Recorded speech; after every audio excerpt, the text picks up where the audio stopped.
In all, 6 of the top 10 nations in terms of oil reserves are, in one way or another, inhibited from exporting their oil in full, mostly because of U.S. actions. Venezuela claims the current protests there are organized by Washington.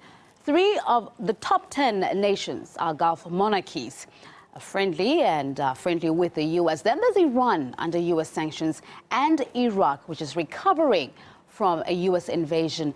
A number of Russian energy firms and their bosses have been sanctioned over Ukraine, and Libya is in chaos after U.S. intervention. As for theories that American forays abroad were aimed at taking over energy supplies, that's a myth, according to a founding member of the Pro-Civil Rights International Action Center. William Doris says the real aim was simply destroying the competition.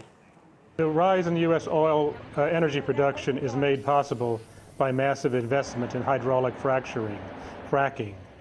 And that is made possible by the high price of oil that is obtained since the U.S. invaded Iraq and destroyed its state-owned oil industry.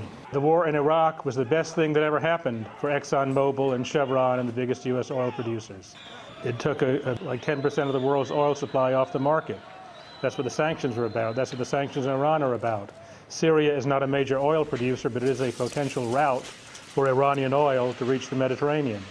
Basically, war in the Middle East, whether it's the destruction of Iraq or the bombing of Libya, the sanctions on Iran, have served to keep prices high and restrict production, which has given the U.S. a big edge. It's a myth that U.S. so-called energy self-sufficiency will lead to less U.S. overseas military involvement. In fact, it will lead to more.